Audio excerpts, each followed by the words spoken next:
Funding की क्या strategy है? जाहिर है धरना आता है, हज़ारों लोगों को खाना खिलाना पड़ता है, 3 टाइम का उन्हें अकोमोडेट यहाँ करना पड़ता है, तो फंडिंग की क्या स्ट्रेटजी बताते हैं? यार मौलाना कह रहे थे कि फंडिंग हमारी तंजीम ने अपने वर्कर से चंदा किया है, जो हमारे हमदर्द हैं उनसे चंदा किया है। किसी ने 50 रुपया, किसी ने 1000 रुपया, किसी ने लाख रुपया, किसी ने 5 लाख रुपया। लेकिन वो जो हमारे पार्टी के जो पैसे वाले मुखय्यर लोग हैं, मौलाना का कहना है कि उनको हमने ज़िम्मेदारी रखी हुई है, उन्होंने चंदा और सूबाई तंजीमों को ज़िम्मेदारी रखी हुई है कि उन्होंने तय किया है कि किस ज़िले से कितना चंदा होना चाहिए, किस ज़िले से, वो सारा चंदे पे किया है हमने निज़ाम। और खाने का इंतज़ाम इस तरह होगा कि जिस तरह रायविंड में होता है, रायविंड में भी बहुत बड़ा इज्तिमा होता है ना, कोई रायविंड वाले अपनी जेब से खर्चा नहीं करते कि रायविंड वाले करते हैं, ऐसा ही है।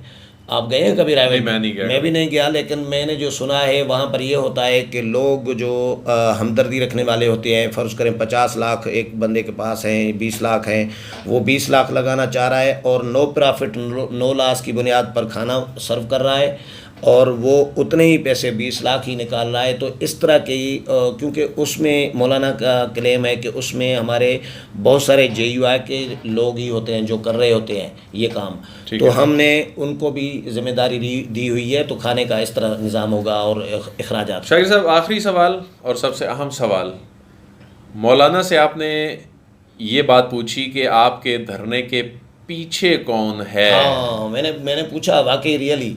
मैंने कहा मौलाना एक बात डिस्कस हो रही है मीडिया में भी, सियासतदानों में भी, कि मौलाना को शायद कहीं से इशारा है। मैंने ये इशारा कहा तो मौलाना संजीदा हो गए। उन्होंने कहा कि यार ये माजी में रहा है, इशारे रहे हैं। ये चार्टर ऑफ डेमोक्रेसी जब तक साइन नहीं हुआ था नून लीग और पीपल्स पार्टी के दरमियान, बड़ी जमातों के दरमियान, तब तक ये एक ग्रुप को, एक पार्टी को इशारा मिलता था कि भाई निकल पड़ो, हुकूमत गिराओ। ये उस वक़्त था, लेकिन उस वक़्त जब चार्टर ऑफ डेमोक्रेसी हो गया, मिसाक जमहूरियत हो गया, तो उसमें ये सारा सिलसिला साजिशें बंद हो गई थी। फिर नून लीग ने पीपल्स पार्टी की हुकूमत नहीं गिराई, पीपल्स पार्टी ने नून लीग की हुकूमत नहीं गिराई। तो इन्होंने देखा कि भैया ये तो आपस में मिल गए, एक दूसरे का कोई नुकसान नहीं कर रहे, तो कोई जमात खड़े होने को तैयार नहीं थी। तो फिर इन्होंने इमरान खान को सामने खड़ा कर दिया कि अब इमरान खान को, क्योंकि वो चार्टर ऑफ डेमोक्रेसी पर साइन करने वाले सारे जो लीडर हैं वो तो ये मौलाना का मौक़िफ़ है। तो मौलाना कह रहे थे कि इशारे वाली सीन नहीं है, मुझे अवामी ताकत है और एक परसेप्शन जो बनाई हुई है कि नून लीग बड़ी पार्टी है, PP बड़ी पार्टी है, क्राउड है, पब्लिक है, स्ट्रीट पावर है, वो 31 अक्टूबर के बाद ये परसेप्शन तब्दील करके दिखाऊंगा, ये मौलाना का दावा है। मौलाना फजलुर रहमान से ख़ुसूसी बातचीत, उनसे अहम सवालात और उन सवालात के अहम जवाबात आपने सुने कि मौलाना फजलुर रहमान ने अपनी सारी स्ट्रेटजी जो है वो हमारे दोस्त जो हैं उनके साथ शेयर की और वो हमने आप तक पहुंचाई। अदील वड़ाइच को इजाज़त दीजिए, आपसे फिर मुलाकात होगी। अल्लाह हाफ़िज़।